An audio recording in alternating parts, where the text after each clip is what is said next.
They weren't running a home, they were running a slaughterhouse. The Kansas prairie stretched for miles, nothing but wind, dust, and the lonely echo of wagon wheels. Up ahead, a modest log cabin stood beside the Osage Trail, smoke curling from its chimney like a sinister signal. To settlers and migrants, this looked like one of many frontier inns. But this was the homestead of the Bloody Benders, America's first serial killer family. Inside, the air tasted sharply of coffee and wood smoke, with a faint coppery tang lurking beneath. The Benders, John S.R., Ma, Elvira, John J.R., and Kate greeted each guest with courtesy, offering food and lodging. But behind a draped curtain, a trap awaited. The Benders' cabin doubled as a murder farm on the Osage Trail, targeting weary travelers. They buried multiple victims, men, women, even an infant in shallow graves in their orchard. They sat guests at a table with their backs to a curtain. Pa or John Jr. would step behind it and swing a hammer, crack, bone meeting steel, a throat slit, then a body dropped through a trapdoor into the cellar. Many victims were never reported missing. They were strangers in transit. By the time authorities arrived, the Benders were gone, but up to 8 bodies had already been discovered naked, face down, throats cut. One was a child. The climax arrives when Dr. William York, a prominent physician, disappears traveling the same route. His brother, State Senator Alexander York, launches a desperate search that leads straight to the Bender homestead. The cabin is empty, but the orchard yields its terrible secrets. In that moment, faith in the frontier's safety fractures. Neighbors realize the horror has been happening under their noses, masked by hospitality and silence. What drove a family to kill travelers, and how did they get away with it for years?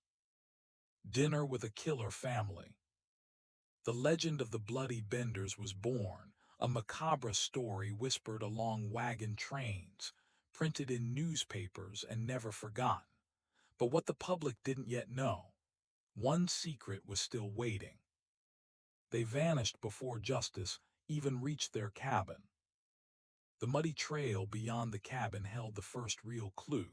Faint wagon wheel ruts disappeared into the horizon.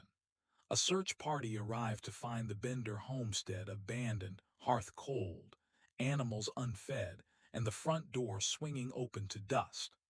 Locals reported a foul odor rising from beneath floorboards, and buried bodies broken earth in the orchard. But the family had already slipped away, like ghosts in the Kansas dusk. Twist: the Benders didn't flee on foot. They abandoned their wagon, leaving a starving team of horses just outside Thayer, Kansas. They had bought train tickets to Humboldt, then split, John Jr. and Kate went south. The parents kept heading north. As Colonel Alexander York and a posse converged, an eerie silence greeted them. No screams, no gunfire, just a cabin stripped bare. The search became a chase across state lines. Rumors of sightings trickled in. A man matching John S.R. in Montana, a woman claiming to be Kate in Iowa. Some vigilantes claimed they'd tracked them down and lynched them, but no bodies were ever verified.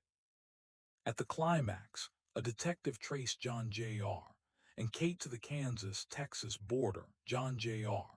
allegedly died, perhaps of apoplexy, and Kate was said to slip away. Meanwhile, Ma and Pa Bender were thought to have traveled onward to Kansas City, then possibly to St. Louis. Theories branched wildly: hot air balloon escapes, secret identities, anonymous graves. Emotions swelled.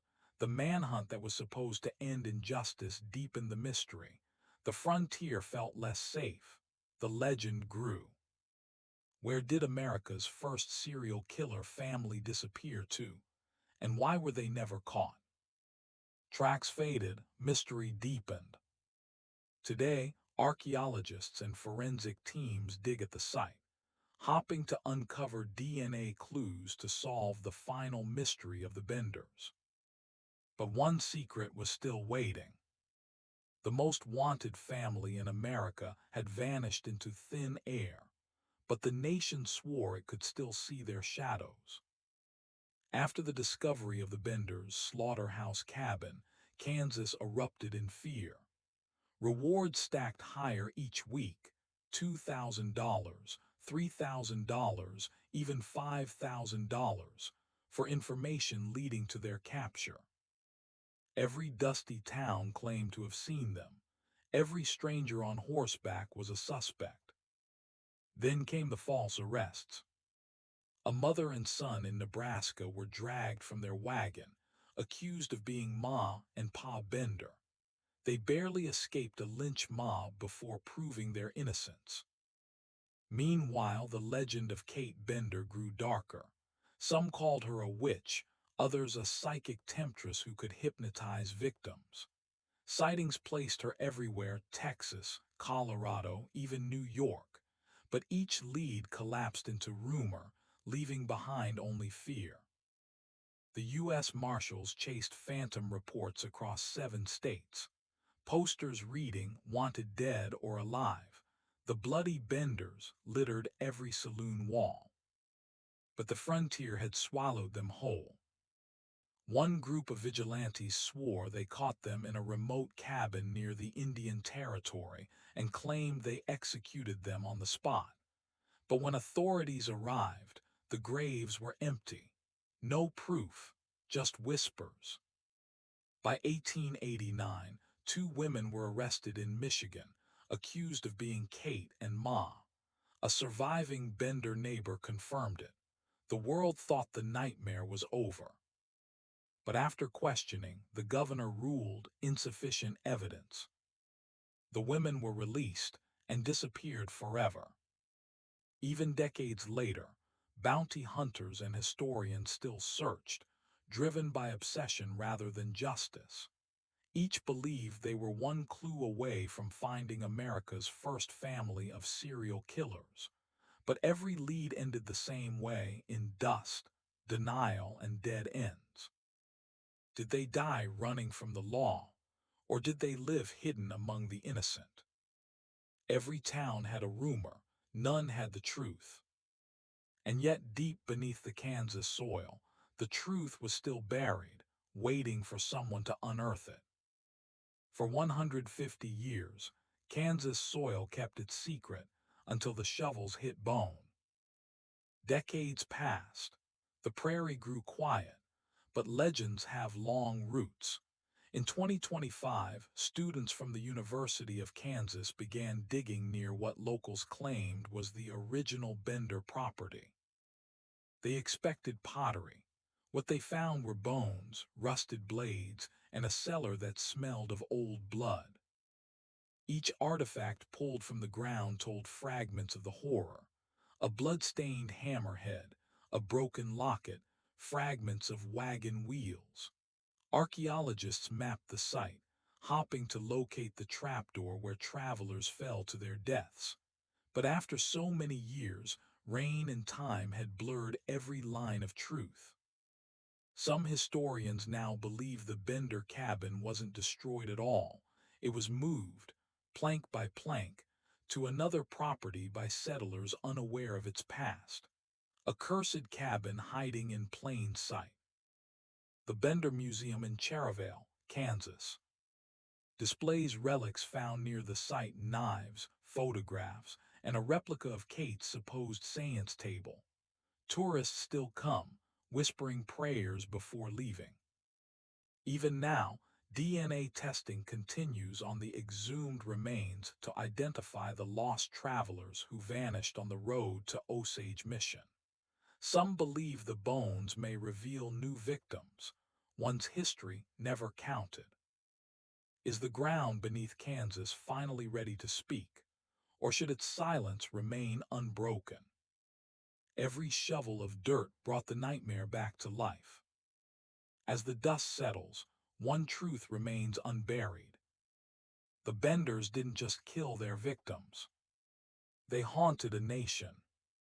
Before Jack the Ripper, before Bundy or Dahmer, there were the Benders. The world remembers their crimes not just for the blood, but for what they revealed about America itself. The open frontier had promised freedom, faith, and rebirth, yet the Benders turned it into a slaughterhouse. Their smiling hospitality and cherry pie became symbols of deception, of evil hiding behind civility.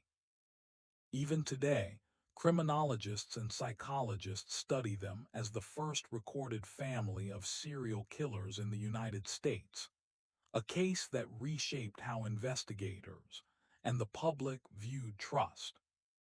The legend infected pop culture. Every haunted inn story, every friendly stranger with a dark secret, echoes the Benders. Movies, novels, and podcasts resurrect them every decade, each time darker, each time closer to myth. Some researchers claim the Benders didn't vanish at all, that they changed their names and lived normal lives in another town, their children marrying into respected families. The theory, their bloodline still walks among us. From a psychological perspective, the Benders reveal something timeless. When isolation meets greed, morality rots. Their story became the blueprint for the modern horror narrative, evil not as an intruder, but as a neighbor. Decades later, when serial killers like H. Holmes emerged in Chicago, newspapers drew direct comparisons, calling him a new Bender. The family's crimes had become the standard of American terror. And still, modern Kansas holds festivals, tour, and exhibits, half history, half nightmare. Local papers print new theories each year. Why? Because the truth was never buried deep enough. If evil could hide in a family so ordinary, how many others are still unseen today? The frontier's darkest secret still bleeds through history. In the end, the Benders gave birth to America's fascination with the macabre and its endless hunt for monsters that look like us. But one secret was still waiting. What if the bloody Benders never died, but simply changed their names? When the Benders vanished in the 1870s, their blood didn't vanish with them. Rumors spread through Kansas towns, whispers of a child left behind, of a daughter married into a church family, of a new name etched quietly into census records. And for more than a century, genealogists have been digging through dusty archives, tracing possible bloodlines of America's first serial killer clan. But here where it turns cold. In 1992, a historian uncovered marriage records linking a Mary Bender to a family in Texas, a line that reportedly continued for generations. Locals claim one descendant admitted her grandmother was a woman who used to kill travelers for money. No one could prove it, but no one could disprove it either. In modern times, DNA testing brought the legend back to life. Researchers tried matching remains found near the Bender site to living Kansas families. But the results came back inconclusive. Either the samples were too degraded, or someone didn't want them to match. Today, the Bender bloodline theory divides historians and internet sleuths. Some say the family line ended in the 19th century. Others believe it still thrives quietly, under new names, in the same region their ancestors once terrorized. One chilling story claims that in the 1960s, a farmhouse near Cherryvale caught fire. In the ashes, police found journals filled with cryptic handwriting, referencing seances, travelers, and the hammer. The homeowner's surname, Benderfield. Theories aside, one truth burns through history. The Benders' story isn't just about murder, it's about inheritance. Evil passed down, not by blood alone, but by legend, by fascination, by the human hunger to stare into darkness. And in a world obsessed with ancestry and DNA kits, one haunting thought keeps resurfacing. What if the next bender doesn't even know who they are yet? Some families inherit fortune, others inherit darkness. Even now, Kansas genealogists and podcasters hunt the truth, scanning obituaries and graveyards for the missing link.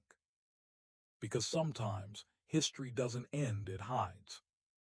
But one secret was still waiting. Before she was a killer, she called herself a healer of the soul. Long before the killings were uncovered, Kate Bender had already become a local curiosity. In 1871 Kansas, she held small seances in her family's cabin, dimly lit rooms heavy with the scent of kerosene, where travelers gathered around her as she claimed to speak with the dead. She called herself a spiritual medium, promising grieving families a voice from the other side. And in an era obsessed with spiritualism, people believed her. Neighbors described her as beautiful, intelligent, and unnervingly calm, her voice hypnotic, her stare unblinking. One farmer said that when she looked at you, it felt like she could peel your soul. Later investigations revealed the seances weren't just for money or fame. They were rehearsals. Psychologists now believe Kate used her spiritual gatherings to study human fear, to learn how long someone would sit still, silent, and trusting before panic set in. Her language of spirit communication became the perfect mask for murder. When she told travelers the spirits wanted them to sit at her table, face bowed in prayer, they obeyed, unaware of the hammer waiting above them. The rise of spiritualism in America gave her power. Between 1860 and 1880, thousands of mediums claimed to channel ghosts for money. Kate turned that movement into something darker, proof that faith and fear can become indistinguishable when used by the wrong hands. According to archived newspaper clippings, a notebook was found near the crime scene, filled with cryptic drawings, Latin verses, and sketches of a circle of eyes. Some historians say it was her spiritual diary. Others think it was a ritual journal, evidence that Kate believed her victims' spirits strengthened her own. Even today, paranormal investigators flock to Cherville. They swear the air near the old Bender site hums at night, a low vibration, like whispering through the earth. Modern psychics claim to feel a woman's presence, calm yet cold, standing behind them as they work. Was Kate Bender truly a murderer with a twisted mind? Or did she believe she was serving something far more sinister? She didn't talk to ghosts, she created them. From the seance table to the slaughter bench, Kate Bender blurred the line between the divine and the damned, and the echoes of her rituals still haunt Kansas to this day. But one secret was still waiting. They invited travelers to dinner and served death instead. Every killer family has a pattern, but the bloody Benders didn't just kill, they performed. The family's small wooden cabin stood along the Osage Trail, a welcome stop for travelers on their way west. Inside was a single long table, covered with a clean white cloth, and a faded curtain dividing the room. Behind that curtain was hell. Guests were offered stew, bread, and cider. Kate would charm them with talk of the afterlife, her words soft and melodic, while her father stood silently behind the cloth. When the moment was right, when the traveler bowed his head in prayer, a hammer struck the skull. The body collapsed. A quick knife to the throat finished the ritual. Then came the sound, the heavy scrape of wood as the trapdoor opened beneath the table. The corpse dropped into the cellar, where it would wait for burial in the orchard. The Benders worked in perfect rhythm, like a family choir of murder. Later examination of the cabin revealed bloodstains on the underside of the table and grooves on the floorboards, deep marks from bodies being dragged. It wasn't random violence. It was ritual precision. Some historians believe Kate's spiritual beliefs twisted into a dark creed. She once wrote that blood frees the spirit. Her seance room became an altar, her victims' offerings to something she believed gave her power. Survivors' stories, few and rare, spoke of strange sensations in that house. A sudden chill, a faint metallic smell in Kate's eyes, lit with something that wasn't human. Modern forensics suggest the Benders might have used chloroform-soaked cloths to subdue certain guests, making their murders quiet, efficient, almost ritualistic. The table itself became infamous. In later years, souvenir hunters claimed to own fragments of it, selling splinters as pieces of America's first death table. But none could ever prove their authenticity, and most who claimed to possess them reported terrible luck afterward. Was it just murder, or did the Benders believe they were serving a darker god? The prayers ended when the hammer fell.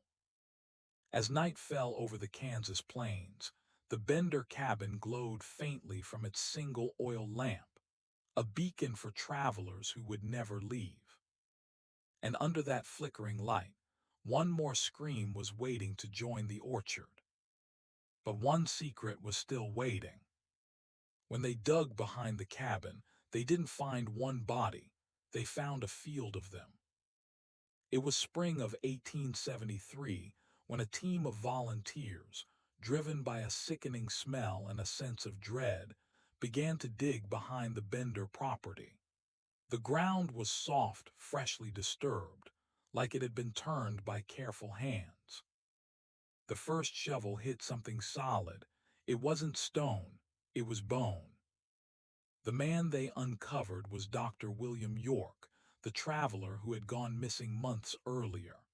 His skull was split, his throat slashed ear to ear. The discovery shattered the quiet of Labette County. As word spread, hundreds arrived to help dig. Men, women, even children clawed at the dirt with bare hands. They unearthed 11 bodies in total, each buried face down, hands bound, skulls caved in by the same blunt force. Each grave was marked by a twisted apple tree, their roots tangled with decay. Some of the bodies showed signs of surgical precision, suggesting someone with medical knowledge had dissected them after death. Others were missing valuables, rings and boots, proof that the Benders didn't just kill for ritual, they killed for profit. The smell hung thick in the air, a mix of iron and rot. Reporters wrote that it made grown men vomit and faint. One eyewitness claimed the orchard reeked like hell's breath. As the graves multiplied, the horror deepened. Some victims were buried with their children. Others were travelers whose families never came to claim them. Kansas had never seen such madness, and never would again. Decades later, when archaeologists re-examined the area, they found additional fragments, ribs, teeth, and boots, suggesting there may have been more than 11. How many exactly, no one knows. Some estimates reach as high as 20 or more.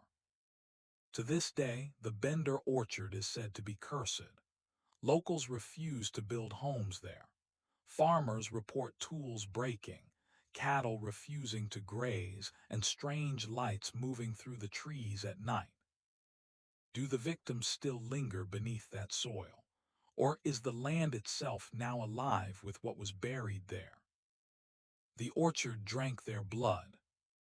The discovery turned the Benders from killers into legend, and their farm into America's first true house of horrors. But even as the bodies were buried again, one truth remained unhurried. When the Benders vanished, The law didn't chase fugitives, it chased ghosts. By the time the bodies were dug up, the bloody benders were already gone. Their wagon tracks stretched across the prairie, swallowed by wind and rain. But Sheriff Dick of Labette County swore he would find them, dead or alive. Within days, dozens of armed men formed posses. They rode across Kansas and into Indian Territory, guided by anger more than evidence. The Benders had left behind a cabin stripped bare, furniture gone, animals slaughtered, and the ground littered with bloody cloths.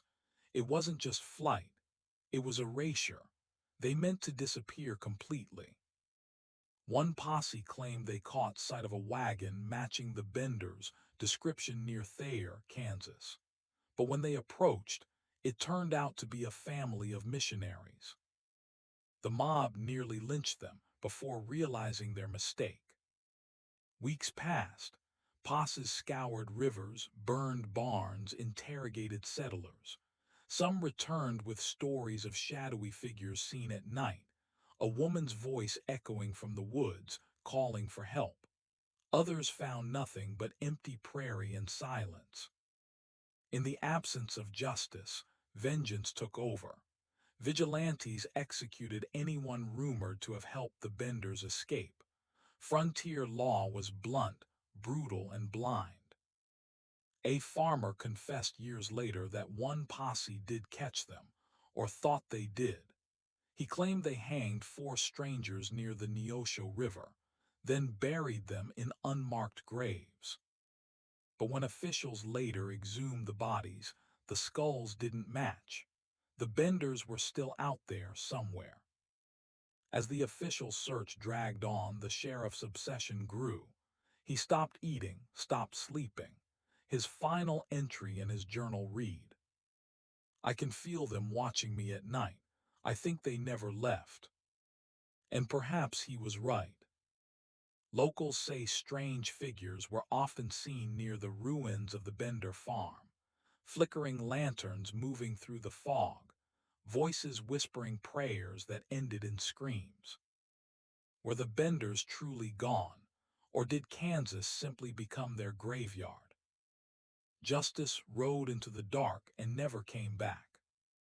The manhunt faded, but the legend didn't.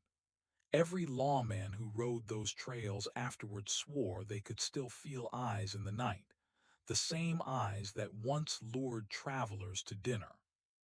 But one secret was still waiting. When the sheriff finally arrived, the house was silent, but the dinner table was still set for guests who would never eat again. The spring air of 1873 carried a strange stillness over Labette County, Kansas. The birds had stopped singing, and a smell, faint but unmistakable, hung in the breeze. Neighbors had grown suspicious. The Benders, the family that once welcomed travelers into their roadside inn, had disappeared overnight. Horses gone, wagons gone, even the family dog had vanished. When lawmen entered the Bender Inn, they found plates of half-eaten food and blood seeping through the floorboards. As they tore up the wooden planks beneath the table, a dark pit yawned beneath them, filled with the stench of death and rotting flesh. The trapdoor beneath the table led to what would later be called the murder cellar. There, blood had soaked deep into the soil, too much for one man to spill, too much for even a single night. The people who had shared meals, prayers, and laughter with the Benders now realized the horrifying truth. They'd been living next to America's first family of serial killers. How could an entire family vanish into thin air after committing so many murders and never be found? Some claimed Kate Bender, the so-called psychic, had warned she could make men disappear, and somehow she did. Rumors spread faster than wildfire. Some swore they saw Kate in Texas. Others claimed the elder Benders joined an outlaw gang in New Mexico. One story even said a group of vigilantes found them and delivered justice quietly in the woods, but no graves were ever found. Decades later, two women were arrested claiming to be the Bender daughters, but the DNA, the fingerprints, the evidence, all vanished in court. Even now, Kansas locals whisper that the prairie where the Bender Inn once stood is cursed. Farmers avoid the soil. Their plows snag on old bones. Travelers still report hearing faint laughter carried on the wind. Kate's voice, they say, calling out for her next victim. Just like the Kennedys of modern America, whose dynasty is shadowed by tragedy and disappearance, the Benders remind us how evil can hide beneath the illusion of family. As night fell on Labette County, torches flickered across the prairie. The sheriff whispered to his men. They didn't run, they were ready. One room hid salvation, the next hid slaughter. Step inside what survivors later called the kill room, the sickening heart of the Bender homestead. The cabin's front room, divided by a draped curtain, was no mere parlor. It was the stage upon which travelers met their final moments. Here, how the bloody Benders turned hospitality into horror. The front chamber served as inn, store, dining room. A long table sat over a trapdoor in the floor, the secret passage into the murder cellar beneath. With their back to the curtain, guests would be distracted by Kate's spiritual chatter, then struck from behind by hammer blows to the skull. Many victims died instantly. Others perhaps groaned in confusion, blood pooling beneath them. Once incapacitated, another Bender would slit their throat to ensure death, then the body dropped through the trapdoor into the cellar below. Under the floor, the small subterranean chamber lay damp, dark, and coated with congealed blood. The cellar's dirt walls soaked up decades of gore. Heavy odors of copper and decay lingered even when rediscovered by searchers. In later excavations, historians discovered bloodstains on the underside of the table and deep grooves, signs bodies were dragged, not dropped. Murder was engineered, not chaotic. A few daring travelers survived, among them William Pickering, who once refused to sit at the stained cloth. He claimed Kate Bender threatened him with a knife, forcing him to flee the house. His testimony confirms the system was rehearsed, psychological as well as physical. Some believe the Benders used chloroform or ether to sedate guests before finishing them off, making the murders quieter, more precise, more ritualistic. While no proof remains, the suggestion haunts modern forensic theories. By nightfall, the floor above was washed, tools disappeared, and the trap reset. When dawn broke, no trace of the crime scene remained, except in the silence that descended over Labette County. How many victims never even recognized the horror before it struck? They dined above their own graves. From this kill room the Benders built their myth. The tools vanished, the table dismantled, the curtain replaced, but the memory of that room persists, as chilling as a scream in the dark. But one secret was still waiting. He rode in search of a missing friend, but found his own grave instead. The spring of 1873 was restless across the Kansas plains. Travelers vanished like dust in the wind, and their families waited for letters that never came. Among them was Dr. William Henry York, a respected physician from Independence, Kansas. His disappearance would unravel the Benders' entire illusion of innocence. The story begins on the Osage Trail, where countless settlers and wanderers pass through the open prairie.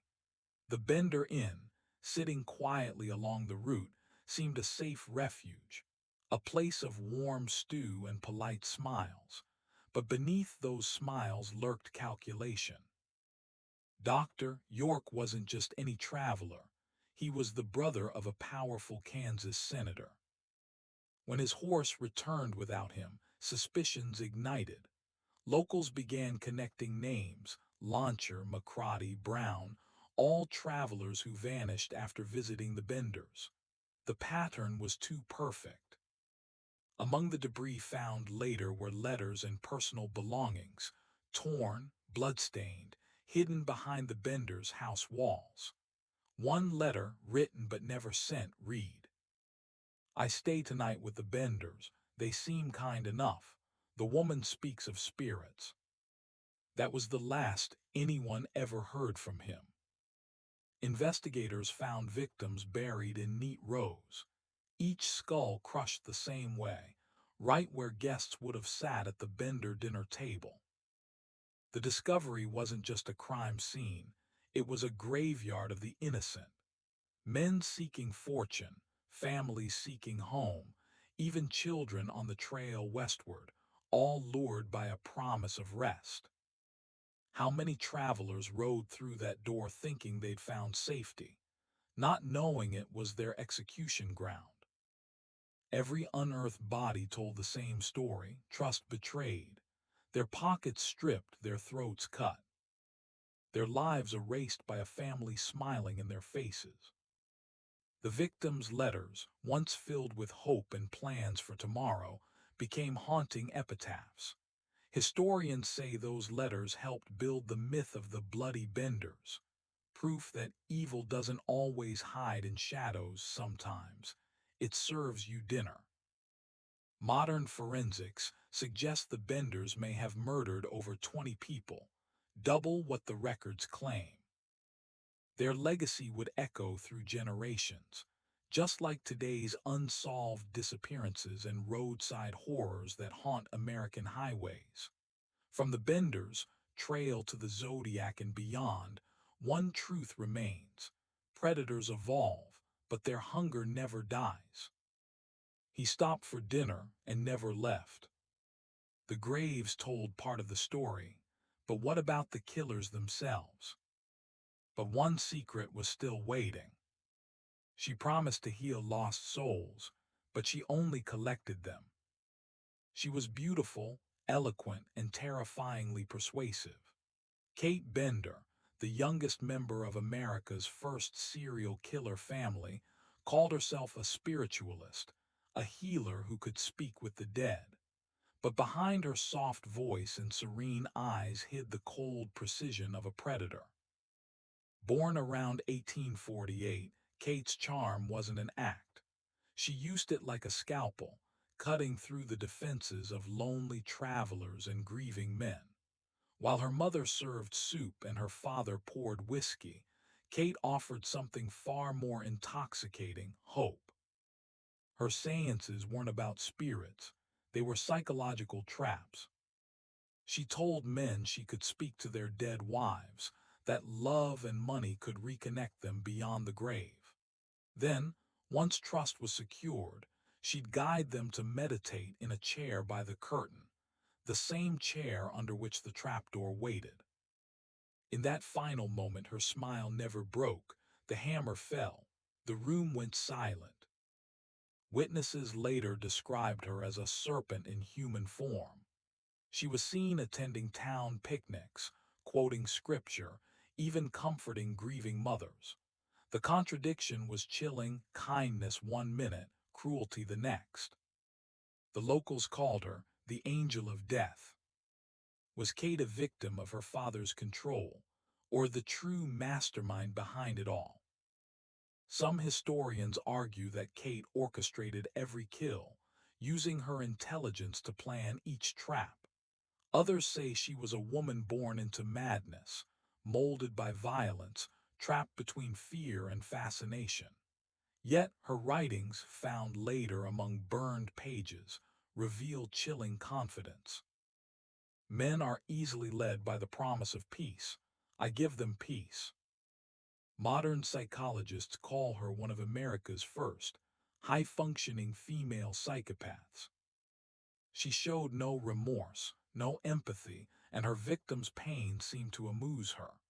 If she lived today, experts say she'd rival killers like Aileen Wuornos, both charming and deadly. Even after the Benders vanished, Rumors of Kate's ghost haunted Kansas. Travelers swore they saw her face in the prairie mist, whispering prayers for lost souls. Others said her curse lingers in the soil, that the land itself rejects peace, echoing with her laughter during thunderstorms. Just like the Kennedys' curse of tragedy and ambition, the Bender legacy reminds us, power, when mixed with charm, can become monstrous. She spoke to spirits and sent new ones. Some say Kate escaped justice. Others believe she never left Kansas at all. But one secret was still waiting. By the time the sheriff arrived, the killers were already ghosts. The spring sun had barely risen when Labette County erupted into chaos. The Benders' house stood empty, beds unmade, livestock gone, and the air thick with the rancid smell of rotting flesh and fear. Beneath the cabin floor lay the murder cellar, where bodies of missing travelers were unearthed one by one. What followed was one of the largest manhunts in 19th-century America. Word spread fast. The bloody Benders have vanished. Within days, hundreds of men on horseback scoured the plains, bounty hunters, lawmen, even citizens armed with pitchforks. A $3,000 reward, equal to over $70,000 today, was placed on their heads, dead or alive. Every passing shadow became suspect. Families locked their doors. Travelers avoided Kansas altogether. The once bustling Osage Trail became a road of dread. Tracks led north for a time, wagon wheels, boot prints, scattered possessions, but they ended abruptly near Drum Creek. Some said the Benders ditched their wagon and joined a wagon train heading west. Others believed the vigilantes found them first. A group of vigilantes claimed to have caught the Benders and executed them in secret. But when the bodies were never shown and the proof never came, suspicion deepened. Had they lied? Or did the killers vanish with the very men who sought vengeance? How do four murderers disappear from the open plains without leaving a single trace? Rumors grew darker by the day. Some locals swore the family split apart, John Jr. and Kate fleeing toward Texas, the parents heading to Missouri or Colorado. Years later, newspapers from faraway towns reported women matching Kate's description: pale, quiet, with eyes that seemed to see through you. In 1889, two women were arrested claiming to be the Bender daughters, but witnesses couldn't agree and the case collapsed. The truth was lost. The Bender myth grew stronger with each failure. They became ghosts of the American frontier, legends whispered around campfires and in saloons. Justice had been promised, but justice never came. Even today, historians call it one of the most haunting unsolved crimes in U.S. history. The prairie that once hid their crimes still carries their curse. Farmers avoid it. Locals say no crops will grow there. The soil remembers too much blood. And like the modern mysteries of Jeffrey Epstein or the Manson cult, the Benders' disappearance leaves one question echoing through time. Who protects the monsters when the world isn't looking? The killers vanished into the prairie mist. But beneath the ashes of the Bender farm, something else was still breathing. But one secret was still waiting. They thought the nightmare was buried, until the ground started bleeding again. For decades, the prairie winds of Labette County, Kansas whispered through the tall grass, covering the sins of the Benders. But in 1890, nearly 20 years after the family vanished, a farmer plowing his field struck something solid. At first, he thought it was stone. Then the earth cracked open, and the smell of rot and rusted blood rose again. What he'd unearthed was a skull, fractured clean through, with a dent that matched the head of a hammer. Soon, curiosity seekers, sheriffs, and journalists swarmed the site of the Bender farm, long abandoned and overgrown. Beneath layers of dirt, they uncovered bones, human teeth, rusted tools, and even strands of decayed hair. The land was a tomb disguised as farmland.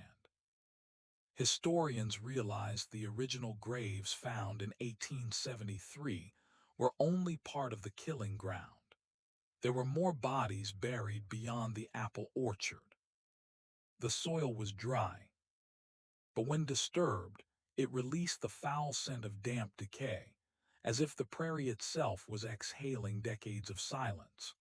Among the remains, investigators discovered coins, rings, a locket with a child's face, and a blood-soaked handkerchief embroidered with initials, YH.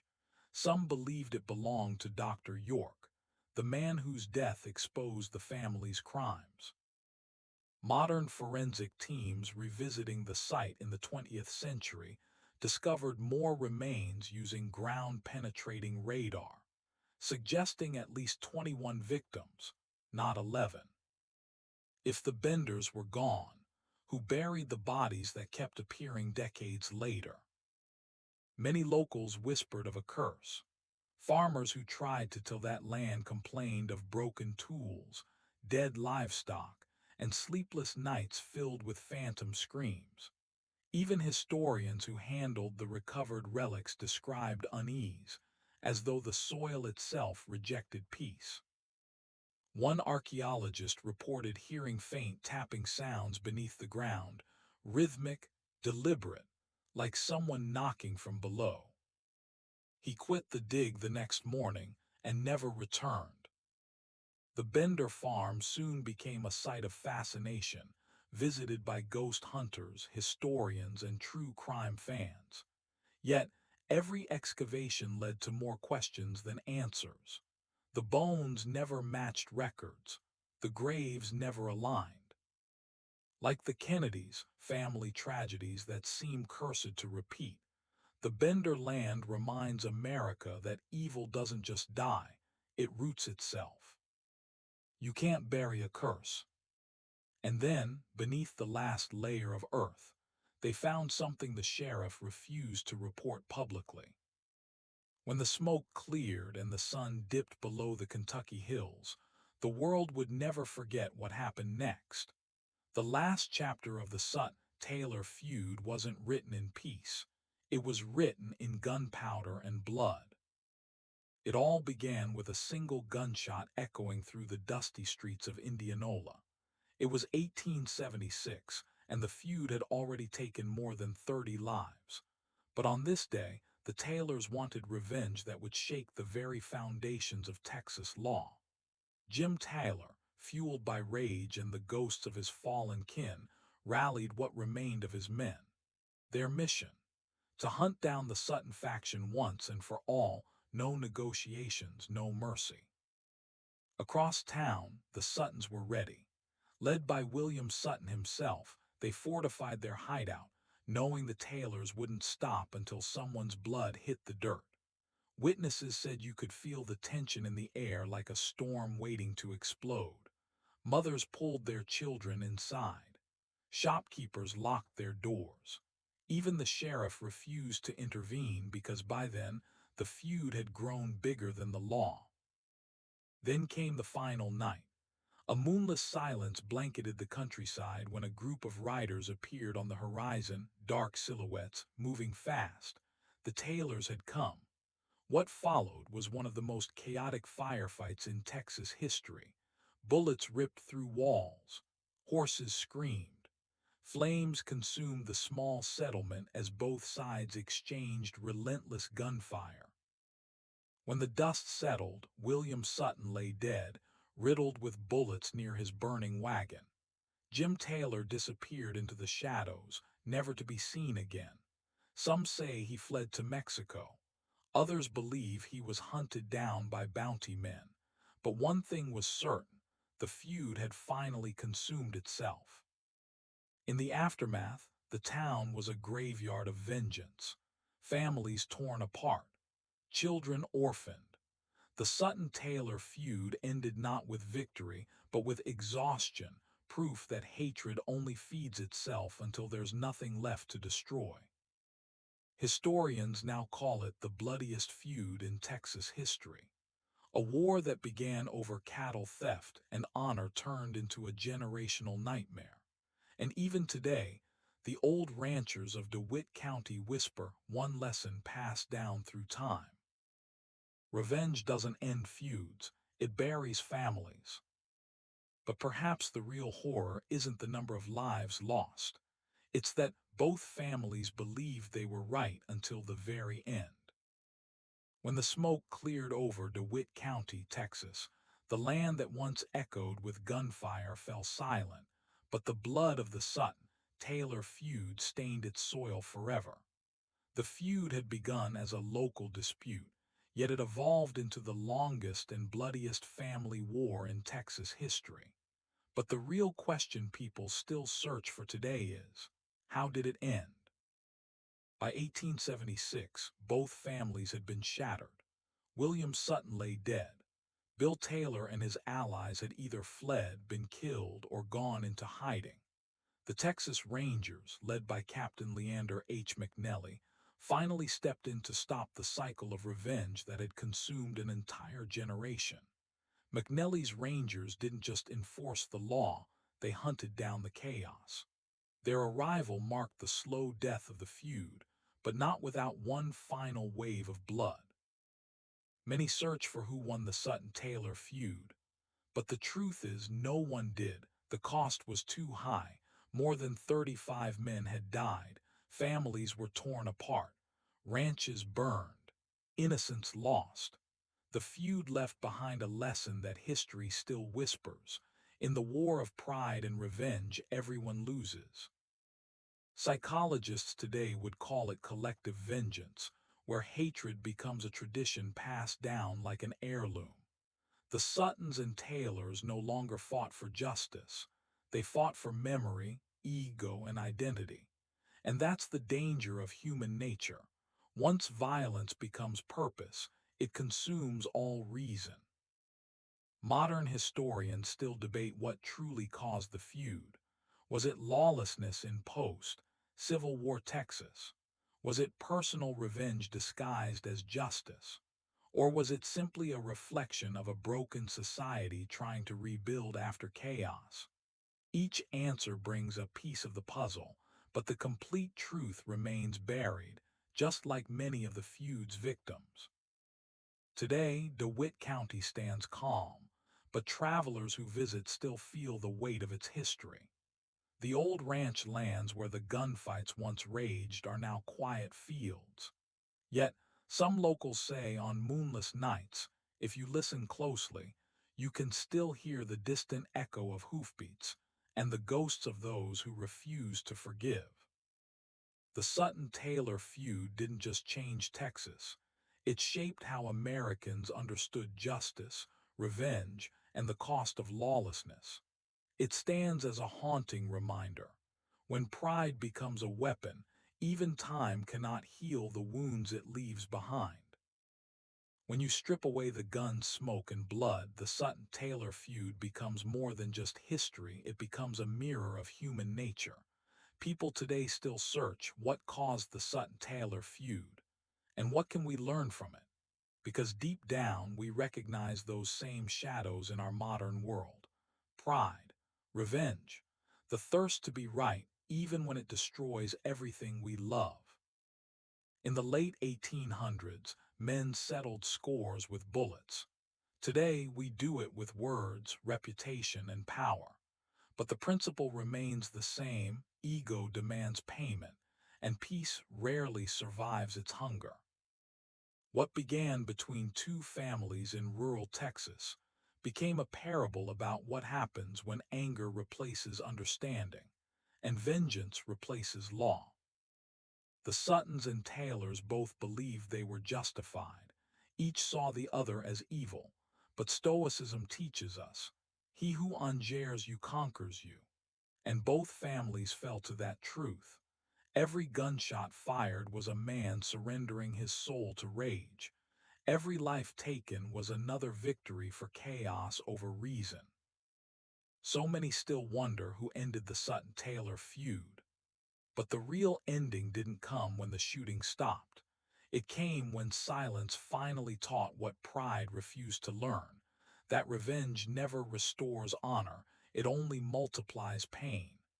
The feud didn't end through victory, but through exhaustion. It ended when there was nothing left to lose. Even today, this lesson echoes through every conflict, every grudge, every rivalry. History may change its weapons, but never its motives. The moment we let emotion guide justice, the moment we let bitterness shape our choices, we begin to repeat the past. The Sutton-Taylor feud is not just a Texas story. It's a warning etched into the soul of humanity. It reminds us that real strength is not in the trigger but in restraint. True justice is not born from revenge but from wisdom. And peace, the kind that lasts, is not won through fear but through forgiveness. So if you ever find yourself consumed by anger, remember the land of DeWitt County. Remember the families who fought until they had nothing left but graves. And remember this unchanging truth. What fire cannot teach, ashes always will. They buried their guns in silence, but the ground never stopped bleeding. The summer heat in 1876 DeWitt County was suffocating, the kind of air that clings to your throat and carries the smell of gunpowder. For over a decade, the Sutton-Taylor feud had turned neighbors into killers and Texas soil into a graveyard. But now, the last chapter was about to be written. The final blow didn't come from the Suttons or the Taylors. It came from the Texas Rangers, desperate to reclaim control of a state drowning in vengeance. Riding under Captain Leander McNelly, the Rangers swept into the chaos like a storm, fast, ruthless, and cold. They didn't care who started the feud. Their mission was simple: end it by any means necessary.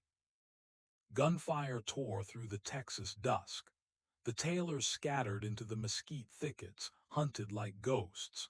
The last stand came near Curo, where Jim Taylor, bloodied, defiant, and cornered, faced McNelly's men. His final words vanished beneath the rifle's echo. But what followed wasn't peace, it was silence.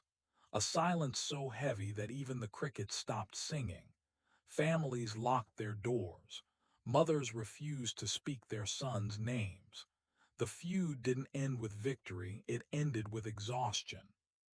But what if the feud never really died? What if it just changed faces? Because even today, people search who really won the Sutton-Taylor feud, as if someone could win a war where everyone lost. And in that search lies the truth. The spirit of vengeance still haunts us. It hides in our politics, our rivalries, our pride. The feud may have ended in 1876, but its curse lives on in the Texan bloodline. Some say that in DeWitt County, strange lights still appear near the old Taylor homestead, flickers of fire that move against the wind, as if the ghosts of the fallen still patrol their land, searching for peace that never came. They thought the feud was over. It was. Even centuries later, the feud's legacy bleeds into modern scandals, family rivalries, corrupt dynasties, and political vendettas that refuse to die. History repeats, only the weapons change. Because the real war was never between the Suttons and Taylors. It was between man and his own rage. But one secret was still waiting. It started with a drunken gunshot and ended with a massacre. In the dust-choked town of Lampasas, Texas, 1873, tension buzzed like a rattlesnake in dry grass. The Horrell brothers, 5 lawless men with a thirst for whiskey and blood, had turned the town into their playground. Locals whispered their name like a curse. The Higgins family, proud defenders of order, had had enough. But justice in Texas was a dangerous game. And when the law failed, vengeance stepped in wearing a badge. The feud began after Mart Horrell gunned down two men inside a saloon, an act so brutal it sparked a chain of violence stretching across the Texas frontier. The Higginses, led by John Higgins, vowed revenge. But in the Wild West, revenge didn't end, it multiplied. Lampasas became a war zone. Bullets cracked through the morning calm. The smell of gunpowder and burnt oak filled the air. Soon, townsfolk were digging graves faster than they could fill them. The Horrell brothers were not just criminals, they had allies in the law. Corrupt deputies turned blind eyes, sheriffs looked away, and the feud became a test of power between two sides of justice, one written by men, the other written in blood. What happens when the protectors of peace become the instruments of chaos? As the killing spread from Lampasas to New Mexico, fear ruled the frontier. Families fled, streets emptied at sundown, and in the shadows the Horrells thrived, untouchable, unpredictable, unstoppable. Then came the showdown. In 1877, after 4 years of vengeance, John Higgins cornered Sam Horrell. The gunfight lasted seconds, but its echo reshaped Texas forever. When the smoke cleared, Sam lay dead, and with him the last ember of the feud flickered out. Justice became vengeance. Vengeance became law. Even today, people search who killed the Horrell brothers and what ended the Horrell-Higgins feud. The answer remains chilling. Nobody won. The feud left a trail of burned homes, shattered families, and a legend carved in fear. Modern-day dynasties, political families, corporate giants still repeat this story, only now their weapons are money and influence. The same hunger for dominance, just polished with power. Because history never forgets blood, it only buries it. But one secret was still waiting. The feud ended on paper, but the blood never dried. By 1877, the Horrell-Higgins feud had burned through Lampasas, Texas, like a wildfire through bone-dry brush. The last of the Horrell brothers lay dead, but the echoes of their violence refused to fade. The streets that once rang with gunfire now carried a deeper sound, the hollow silence of guilt. Locals thought the feud's death meant peace, but vengeance doesn't die, it festers. The families that survived carried wounds no doctor could mend. The Higgins family, though victorious on the surface, found no solace in survival. John Higgins himself was haunted not by enemies but by memories. Late at night, he was said to ride alone through the same streets he once defended. Some claimed they heard him mutter to ghosts names of men he killed. Asking forgiveness, the wind never answered. The town of Lampasas changed too. Businesses shuttered, travelers avoided it. For decades, the name Lampasas was synonymous with death. Search records today for Lampasas history feud, and you'll find one question asked again and again. Why did they fight so long? The truth. Because pride lasts longer than bullets. In a strange twist of fate, John Higgins, the man who ended the feud, went on to serve as a Texas Ranger. He wore the same badge once used to hunt men like himself, but even that couldn't cleanse the blood on his hands. Can a man devoted to vengeance ever return to peace? Years later, Higgins was ambushed by another gunman, a final echo of the curse he'd helped create. Though he survived, locals swore he was never the same. His eyes carried the look of someone who'd seen too many ghosts.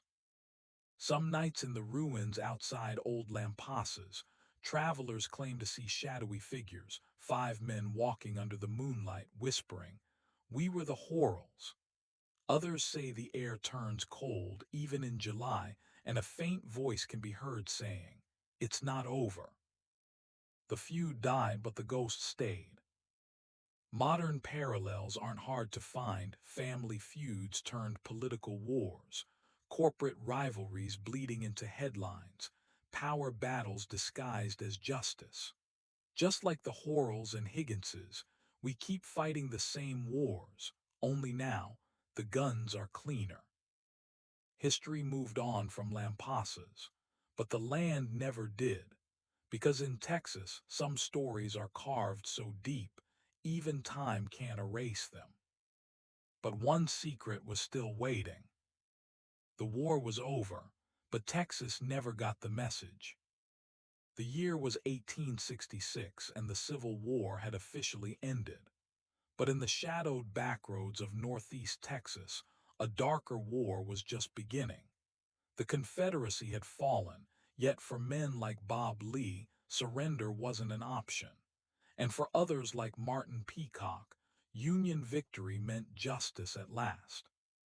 When these two worlds collided, one town became the battlefield for a war that refused to die. It started with whispers, accusations that Bob Lee, a former Confederate captain, was organizing resistance against Union loyalists. Peacock, an ex-Union supporter, took it personally, and soon, what began as political hatred became a personal blood feud. Families chose sides, neighbors stopped speaking, churches locked their doors. The air in Grayson County grew heavy with tension and the smell of gun oil. Lee and his men struck first. Peacock struck back harder. Bodies began appearing on dirt roads, some shot, others hanging from oak trees. By 1867, the region had turned into a civil war within a war, and Texas newspapers called it the darkest feud in post-war history. The killings were so brutal that even the U.S. Army got involved. Troops were sent to restore order, but neither side would surrender. The feud had become a curse, feeding on loyalty, pride, and revenge. What happens when peace becomes just another word for weakness? In 1869, Bob Lee was ambushed and gunned down near Pilot Grove. Witnesses said his last words were, "Tell Peacock, this ain't over." The echo of those words haunted the region for years. Peacock himself would later be assassinated, shot dead in his own yard. Even now, locals say if you drive through Pilot Grove on a foggy night, you can still hear distant gunfire. Some swear they've seen two shadowy figures, one in gray, one in blue, still circling each other, waiting to finish what death couldn't. Peace came too late for Texas. Modern historians search, why did the Lee-Peacock feud happen, and how many died in the feud? But the truth is simpler and more terrifying. It happened because humans can't forget war. And just like today's political and cultural divides, where old loyalties still breed new enemies, the feud stands as proof that the end of a war doesn't mean the end of hatred. Because sometimes, the battlefield just changes its name. But one secret was still waiting. The guns went silent, but the nightmare stayed. By 1871, the Lee-Peacock feud had consumed everything: homes, hope, and humanity. The hills of northeast Texas that once rang with war cries now whispered only the wind's lament. The Civil War had ended 6 years ago, but in the hearts of these men, it had never really stopped. The death of Bob Lee should have ended it. Instead, it lit the final spark of chaos. His followers hunted anyone suspected of helping Peacock. They called it justice. The newspapers called it murder without end. But vengeance never travels alone. Months later, Martin Peacock himself fell to an assassin's bullet right outside his farmhouse. Locals said his body lay under the summer sun for hours before anyone dared to touch him. Fear had gripped the land tighter than law ever could. The feud's death toll was never officially counted, but dozens vanished, hundreds fled, and entire towns emptied out. The soil itself seemed to reject peace. Even today, people Google, "How many died in the Lee-Peacock feud?" or "Where did Bob Lee die?" searching for numbers that don't exist. Because in Texas, some truths were buried deeper than the bodies. Years later, former soldiers, preachers, and widows began to speak of strange occurrences in Pilot Grove, shadows that moved without sound, voices calling out from dry wells, and ghostly riders seen under a blood-red sky. Can a land ever heal when it's soaked in vengeance? Survivors told stories of Bob Lee's widow visiting his grave every night, whispering his name as if calling him home. Others said Peacock's spirit wandered the woods, still seeking justice. But the real ghosts weren't in the fields, they were in the people. Distrust became a way of life. Families carried hatred like an heirloom, and in that quiet hate, the curse of the feud lived on. Today, if you visit Grayson County, the old feud sites are fenced off, reclaimed by weeds. Yet every few years, another visitor reports the same thing, the sound of boots crunching behind them, though no one's there. Some say the Lay-Peacock feud didn't end. It just sank into the dirt, waiting for someone foolish enough to wake it. They ended the feud, but not the hate.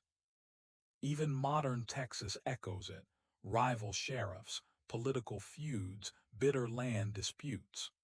The ghosts of Lee and Peacock still whisper through history, reminding us that every war leaves seeds behind.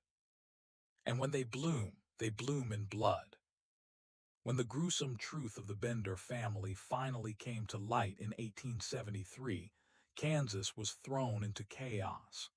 But here's the real question: what happened to the bloody Benders after their crimes were exposed? This mystery has haunted historians and true crime enthusiasts for over a century. And even today, it remains one of America's most chilling unsolved disappearances. When neighbors discovered the makeshift graveyard behind the Benders' small cabin near Cherryvale, Kansas, word spread like wildfire. Lawmen, bounty hunters, and furious townspeople launched a manhunt that spanned multiple states. But by the time authorities arrived, the cabin was deserted. The family, John Bender Sr., his wife Elvira, their son John Jr., and daughter Kate had vanished into the wind. Some witnesses claimed they spotted the Benders heading north in a covered wagon, while others swore they took a train under assumed names. A few even believed the townspeople secretly caught and executed them, taking justice into their own hands. But no proof ever surfaced. Every decade since, new Bender sightings appeared in Texas, Colorado, and even Mexico, yet each lead ended in confusion or fabrication.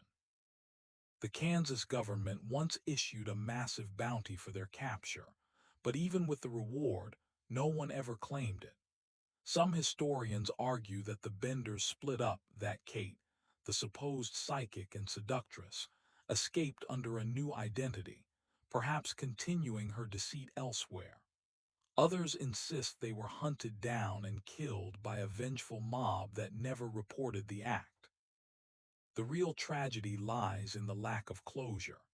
Dozens of families who lost loved ones never saw justice. The graves of the victims were eventually marked, but the cabin, their murder house, was dismantled and burned to the ground by angry citizens, as if destroying it could erase the evil that had lived there. Over time, the Benders became American folklore, ghosts of the Wild West, symbolizing both the dark side of human nature and the fragility of early frontier law. Today, people still visit the land near Cherryvale, drawn by the legend of the Bloody Benders, searching for answers that were buried long ago. Were they ever caught?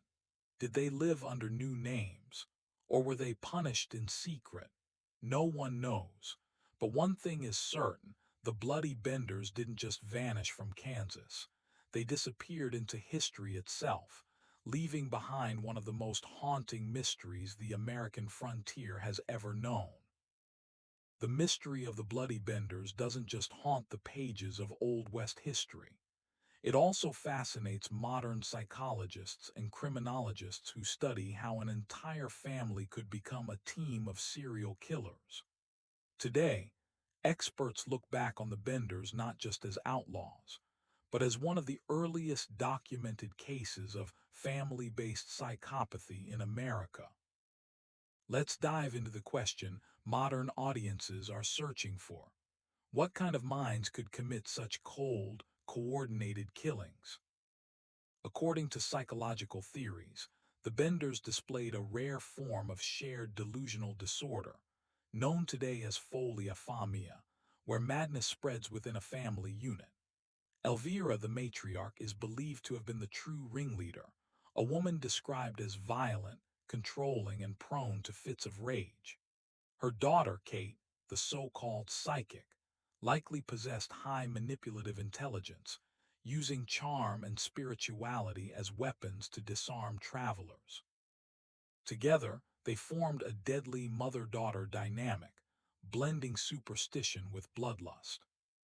John Bender Sr. and Jr.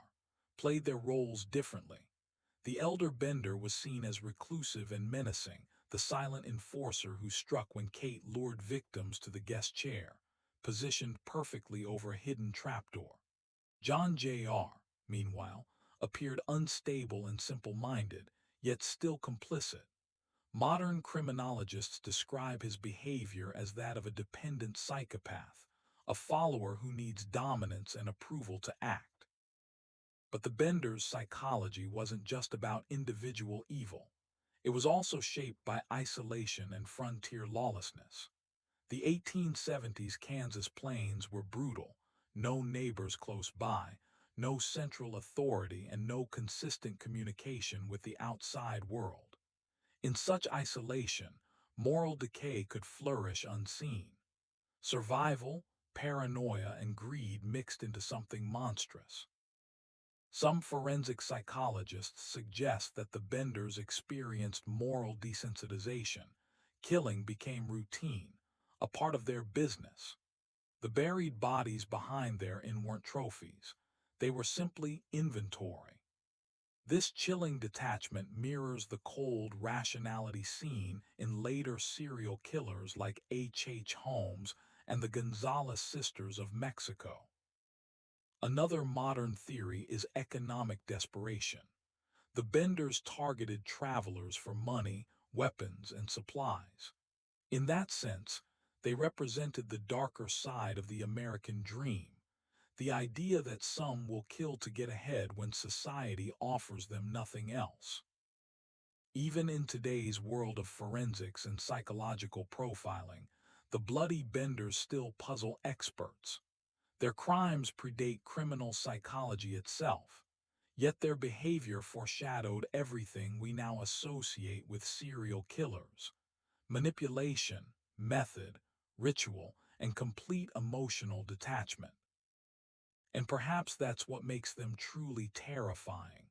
The Benders weren't just murderers of the past, they were the blueprint for future monsters.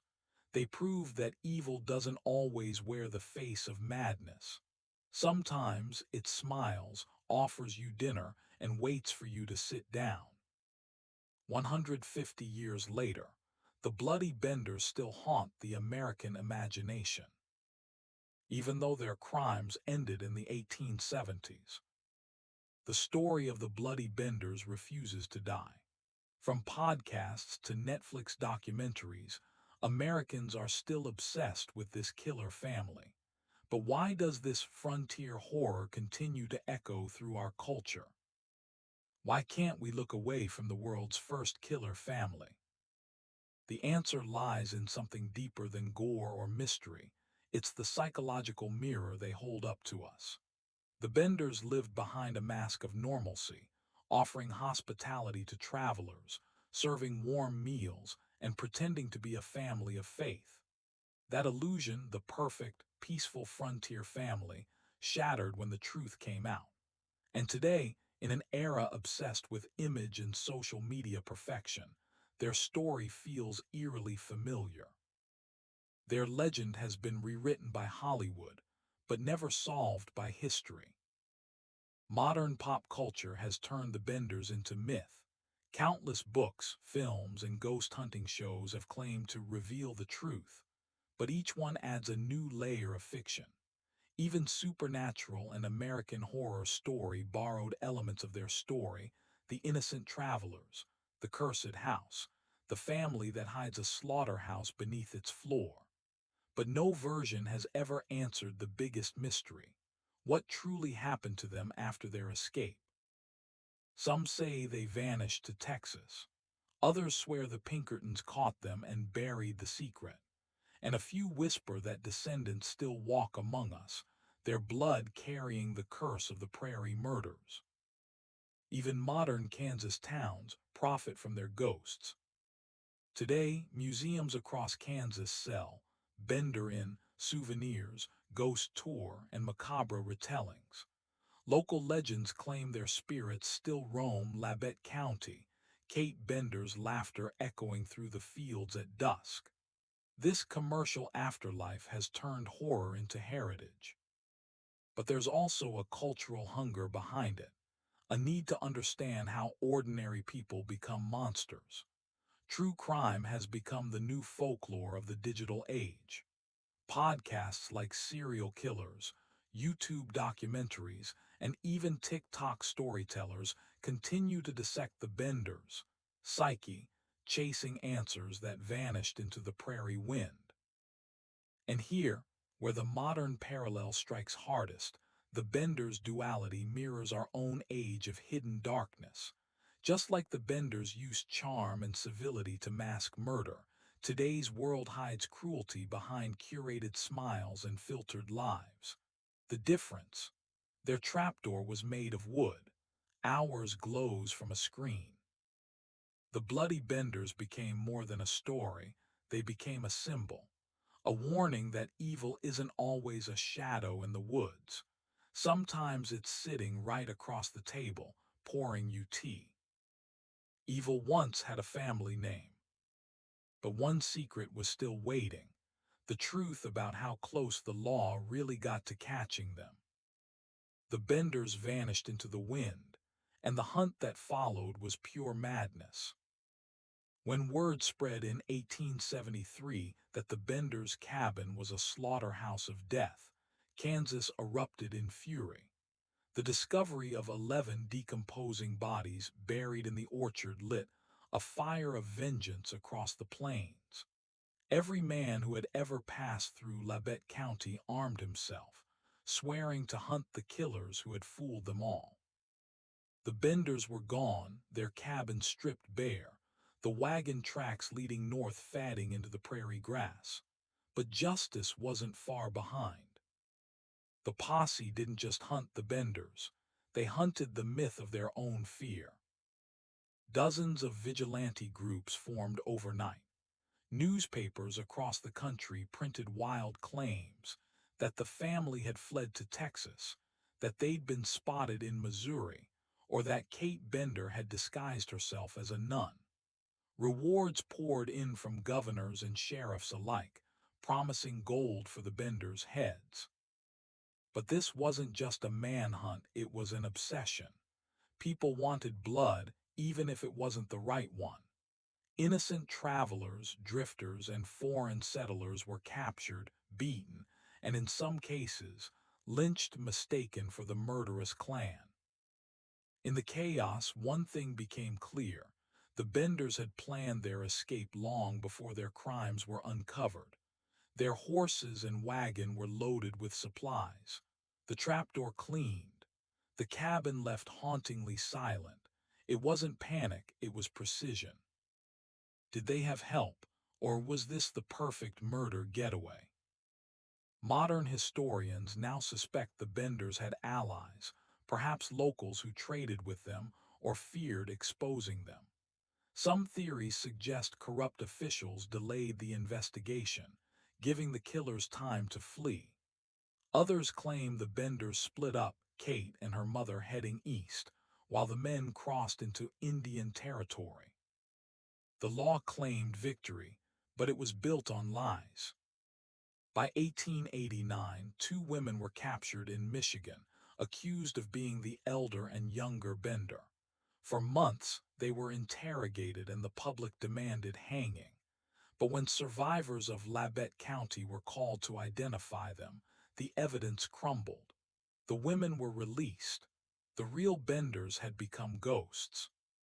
The frontier had no fingerprints, no forensics, no way to trace the killers who walked away from history. Only legends remained, whispers of Kate Bender seen in Chicago, an old woman in Texas muttering prayers in German, a shadowy figure found with a blood-stained bonnet. The truth, no one ever found their bodies, graves, or confessions.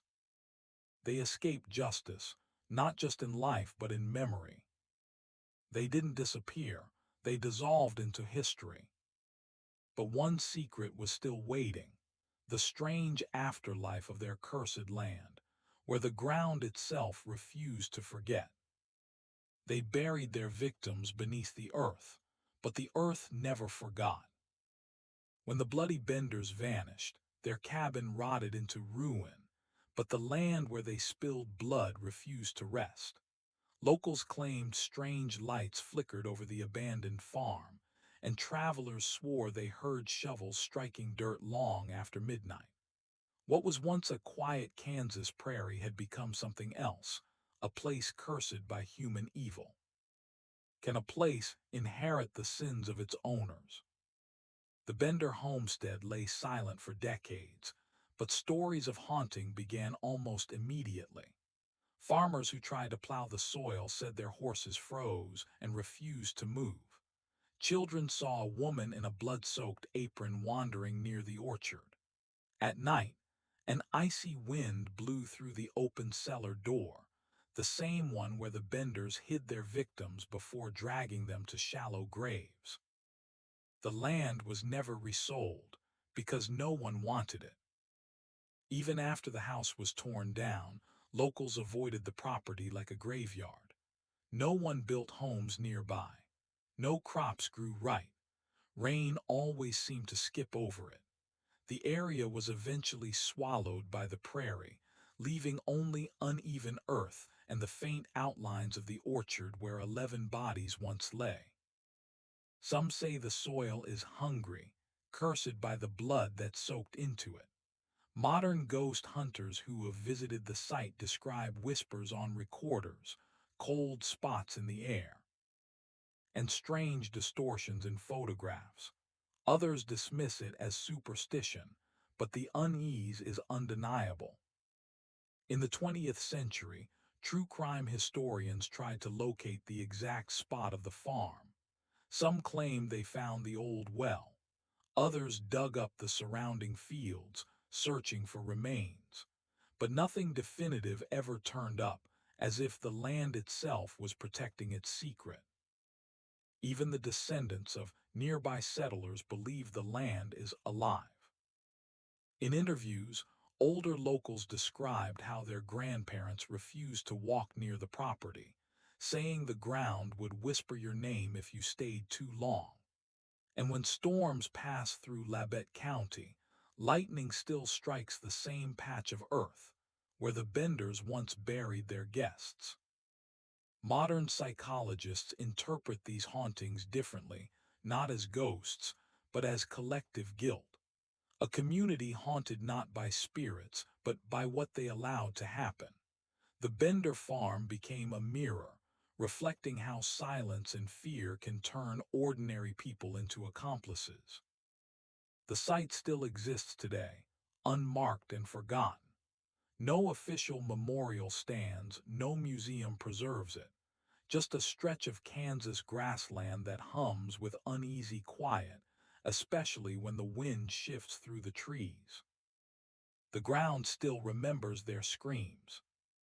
But one mystery was still waiting. What became of Kate Bender, the beautiful face of America's first serial killer family? The most dangerous Bender simply vanished into thin air. Among all the members of the Bloody Bender family, Kate Bender has captured imaginations for nearly 150 years. Dubbed the Devil's Daughter by locals, she was described as charming, cunning, and disturbingly fearless. While the rest of her family disappeared into anonymity, Kate's trail seems to evaporate into history, leaving only whispers, sightings, and chilling legends. The last confirmed sighting of Kate was in Labette County, Kansas, shortly after the cabin was abandoned. Witnesses claimed she rode a horse through the prairie, clutching a small bag, her face pale yet serene, as if she already knew the world would never catch her. Some claimed Kate was seen teaching children in Missouri under an assumed identity. It said she adopted different names, moving frequently and always staying just out of reach. Her intelligence and charm allowed her to evade authorities in a time without modern surveillance, leaving behind no paper trail, no fingerprints, nothing but fear. Stories of Kate Bender continued to appear in newspapers across the Midwest. Travelers claim to have seen a striking German woman near Chicago, near Texas, and even in the forests of New Mexico. Each report carried the same description: calculating eyes, an air of cold control, and a smile that didn't reach her eyes. Could Kate Bender have truly lived a normal life in hiding, or did she continue her murders in secret? Psychologists today suggest that Kate may have possessed psychopathic traits amplified by her upbringing. She reportedly lured victims into the Bender Inn, using charm and a sense of mystical authority, possibly developing a twisted sense of control over life and death. Some theorists speculate that she continued exploiting people under new identities, blending seamlessly into society while leaving horror behind. Rumors persist that Kate may have had children, passing on the Bender curse. Alleged descendants of Kate are said to exist, though unverifiable. Folklore even suggests that some families in Kansas and Missouri experienced mysterious disappearances, lending credence to the idea that the Bender bloodline never truly ended. The fascination with Kate Bender persists in true crime culture. Books, documentaries, and podcasts continue to dissect her psyche, analyzing her methods, her family dynamics, and the terrifying calm she exuded while committing atrocities. She embodies a uniquely American horror, the intersection of frontier lawlessness, family loyalty, and cold-blooded calculation. Even today, amateur historians and paranormal enthusiasts claim sightings of Kate's ghost, a shadowy figure in prairie mists, or a fleeting silhouette on abandoned roads. Was she truly the last of the Benders alive, or did history simply refuse to close her chapter? The Devil's Daughter disappeared forever. But one secret was still waiting: the truth behind her alleged descendants and the curse they carried forward. The family vanished, but the darkness might have lived on. Long after the Bender cabin was destroyed and the murders faded from newspapers, whispers persisted. Did the Bender curse survive through bloodlines? Some historians and genealogists believe that Kate Bender may have had children in hiding, potentially passing on traits that made the original family so terrifying. Reports are scattered, unverified, yet chilling.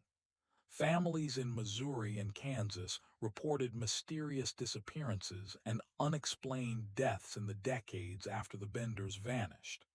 Could these events have been the curse of a murderous legacy, hidden beneath new identities? Some descendants allegedly changed names and blended into society, but rumors suggest they inherited deadly tendencies. Witnesses described individuals showing unusual cruelty, extreme manipulation, and even obsession with wealth and control. While none were proven to be direct descendants, the pattern was enough for folklore to claim the curse had survived. The Benders' brand of violence was unique, calculated, domestic, and systematic. Modern criminologists note that families or groups sharing psychopathic traits are extremely rare, yet the Benders could have been the first documented case. Could their traits have been passed down genetically or through learned behavior? It's a chilling thought that the family business of murder might not have ended with the cabin. Can evil truly skip a generation, or does it silently lie in wait? Some researchers cross-reference census records, family trees, and local legends. In one Kansas town, a local historian claims that the great-grandchildren of a woman thought to be Kate Bender lived just a few blocks from the original homestead, seemingly ordinary, yet strangely private. Neighbors said they avoided talking about family history, fueling speculation that the Bender legacy still cast a shadow. Modern criminal cases in Kansas echo Bender-style methods: luring strangers, domestic deception, secret killings. Though never directly linked, some true crime analysts suggest these incidents reflect the influence of the Bender family's methods, a chilling psychological echo through generations. The fascination continues in pop culture. True crime podcasts and documentaries frequently explore the theory that Kate Bender's cunning didn't die with her. Social media discussions speculate about possible descendants living today, their presence hidden in plain sight. The combination of folklore, psychology, and genealogy keeps the story alive, as if the Bender bloodline is both myth and possibility.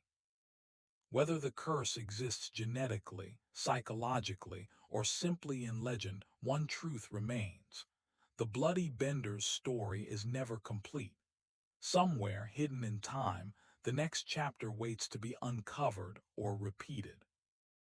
The curse may have survived generations, but one secret was still waiting: the connection between the Benders and other infamous frontier murders that followed in the late 19th century.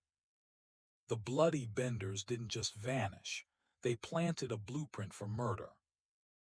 Long after the Benders disappeared into history, their shadows stretched across the American frontier. Scholars and true crime historians argue that their methods, luring travelers, hiding bodies on site, and using charm to disarm victims, influenced countless killers who followed in the late 19th and early 20th centuries. The frontier was a wild, lawless place, and the Benders showed how murder could be hidden in plain sight. Inns, boarding houses, and even churches became potential hunting grounds for those who studied their story. Some cases eerily mirror the Benders' tactics: families or small groups committing coordinated killings, disappearing without a trace, and leaving communities paralyzed with fear. True crime researchers trace Bender-style murders across Kansas, Missouri, and Texas. In several unsolved cases from the 1880s and 1890s, investigators noted victims killed in domestic settings, often wealthy travelers targeted for money. One particularly chilling case in Missouri involved a boarding house where guests disappeared one by one, echoing the Bender Inn. Newspapers speculated openly: a new family of killers has risen, following the Benders' lessons. Could these killers have studied the Benders, or were they simply inspired by fear? The psychology behind these echoes is compelling. The Benders were meticulous, patient, and terrifyingly normal to outsiders. Modern psychologists argue that their combination of charm, secrecy, and domestic manipulation created a model of serial killing that could be studied and replicated, a dark manual for murder in a time before forensics. Even notorious outlaws like H. Holmes may have learned from the Bender's legacy. While Holmes is decades later and in a different region, the idea of combining hospitality, illusion, and secret death chambers is strikingly similar. Historians call it a chilling parallel. The first documented family of serial killers created a ripple effect that extended far beyond Kansas. The Benders legend also infiltrated local folklore, serving as both warning and inspiration. Teachers, lawmen, and storytellers used their story to instill fear, cautionary tales warning travelers never to trust strangers. But the more the story spread, the more it normalized the concept of hidden evil behind ordinary facades. By the turn of the century, the Bender blueprint had seeped into American criminal consciousness. The question remains, how much of modern true crime traces its roots back to that cursed family in Cherryvale, Kansas? Their crimes became a manual for murder. But one secret was still waiting, the mysterious fate of the Bender treasures rumored to be buried under the prairie. They killed for money, but some say the treasure remains buried. The bloody Benders weren't just driven by sadism. Greed fueled their killings. Travelers were lured in, murdered, and robbed, and their valuables were often hidden or destroyed. But legends say that not all the spoils were ever recovered. Some believe a hidden fortune, buried somewhere on the Bender property, still waits beneath the Kansas prairie. Could the Benders' wealth still lie under the dirt, untouched for over a century? Stories from locals tell of wagons loaded with coins and jewelry leaving the cabin before the family vanished. Some even claim that John Bender Sr. buried small caches across Labette County in hollowed trees, wells, or the edges of their orchard, intending to retrieve it later. But when the family disappeared, those treasures became legends of the cursed land. Treasure hunters have risked life and limb searching the Bender property. Over decades, countless amateur archaeologists and thrill seekers have attempted to unearth the fortune. Some claim to have found coins or jewelry fragments, but nothing substantial ever materialized.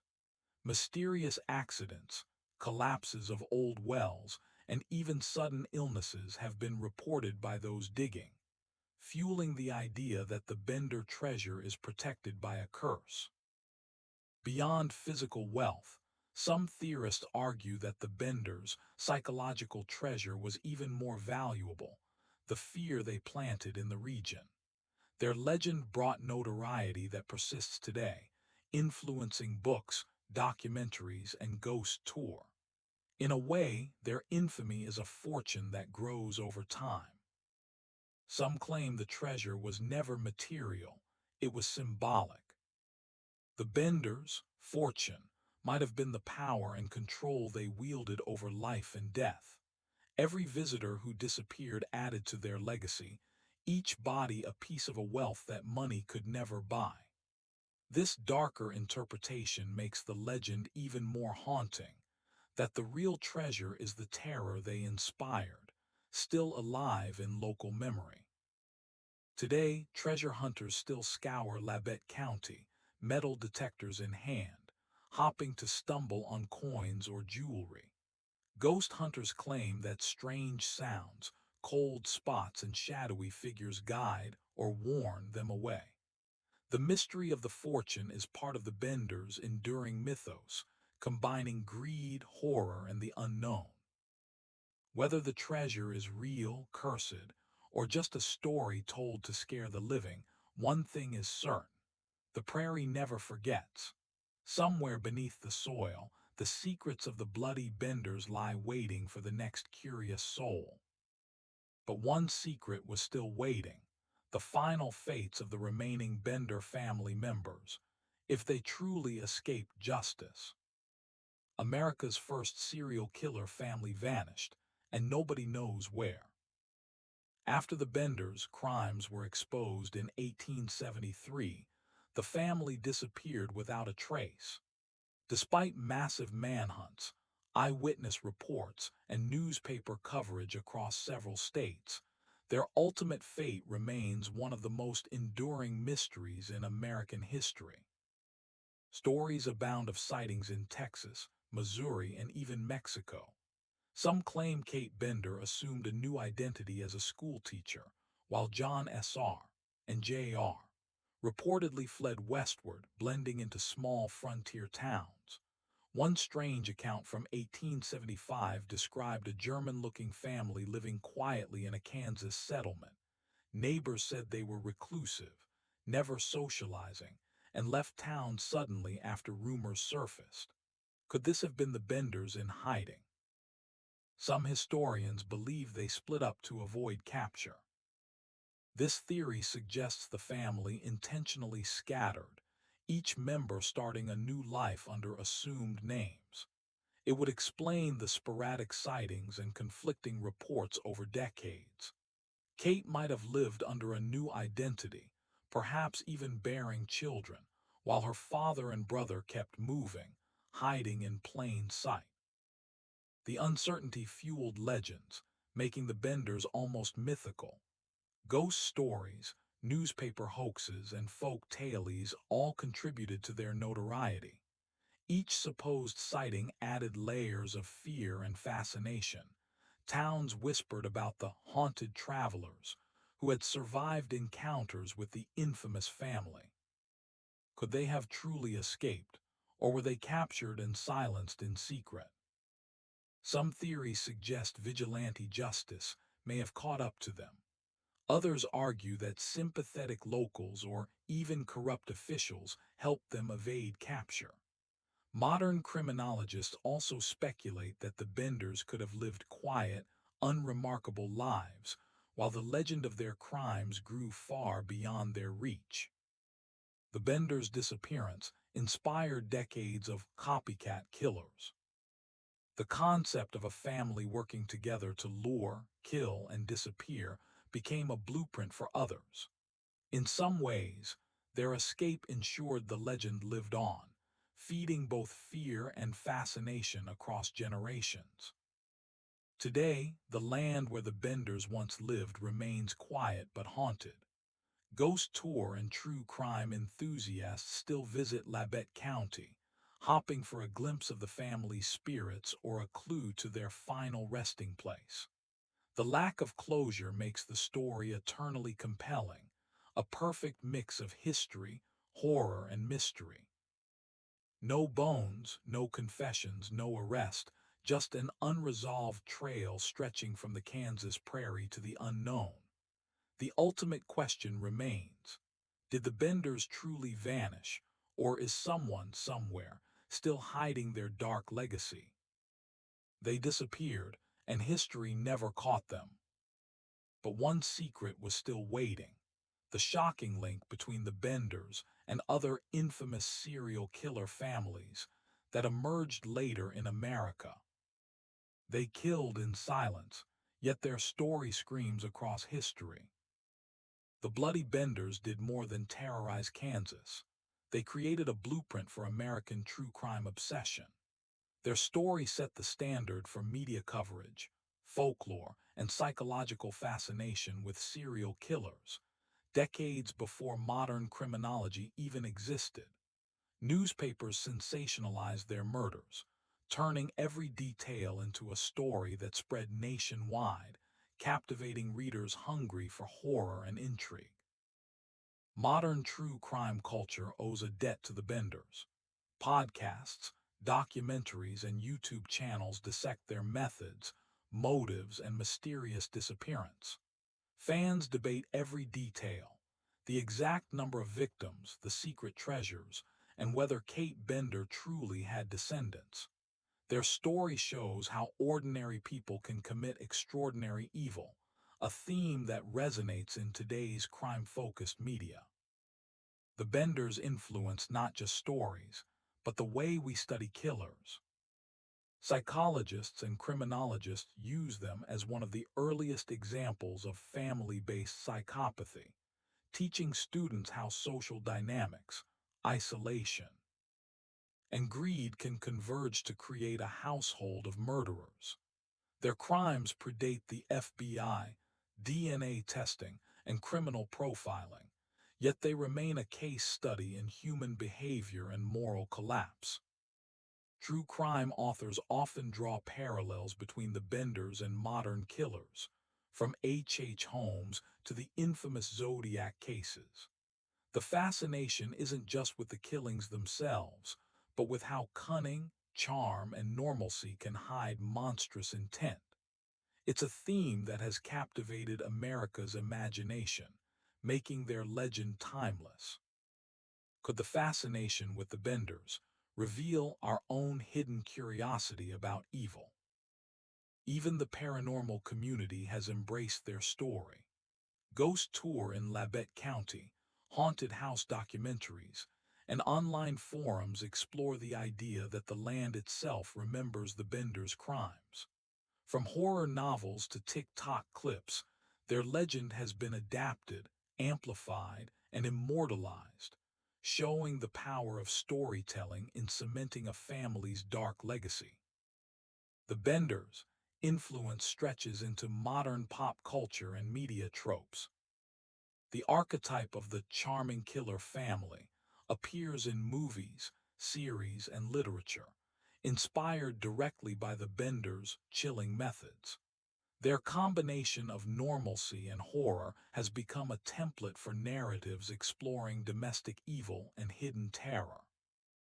The bloody Benders are gone, yet their legacy continues in textbooks, screens, and the whispers of the prairie wind.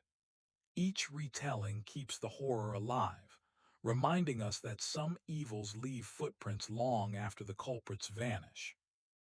The first family of American horror.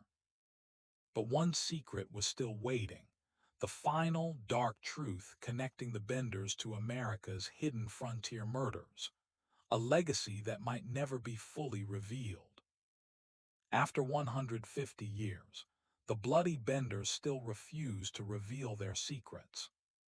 Even after decades of research, investigation, and folklore, the ultimate fate of the Bender family remains unsolved. Every clue seems to lead to more questions than answers. Missing bodies, unverified sightings, and whispers of descendants keep the legend alive.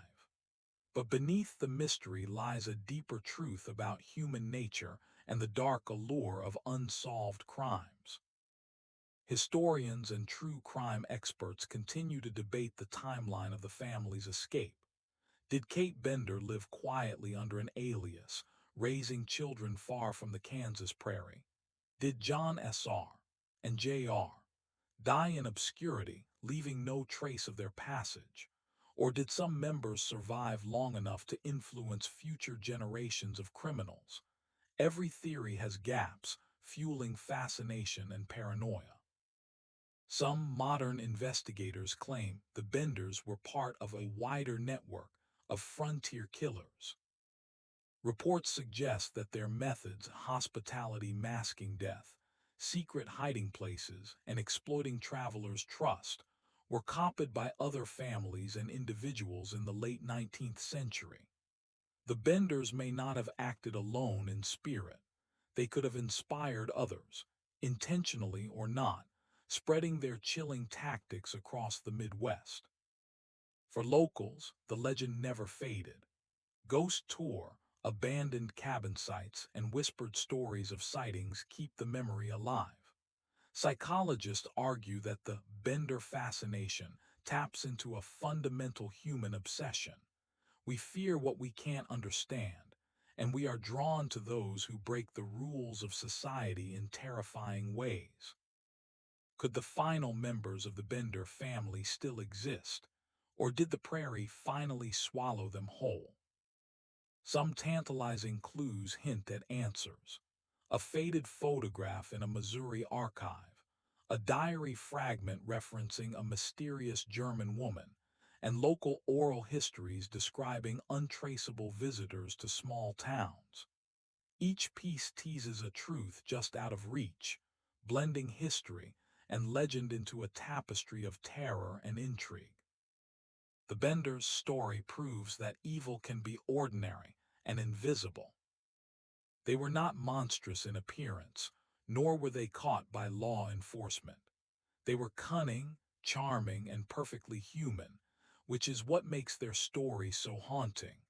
The fact that they remain unsolved ensures the legend's immortality. Even today, visitors to Labette County report strange sounds, sudden chills, and fleeting shadows near the old Bender property. The unanswered questions persist: the missing bodies, the hidden fortune, and the elusive descendants. The Bloody Bender's crimes remain a dark mirror, reflecting both the horrors of the past and the enduring fascination with the unknown. They vanished, and the legend grew. But one secret was still waiting, the final clue that might reveal how close history really came to capturing America's first killer family.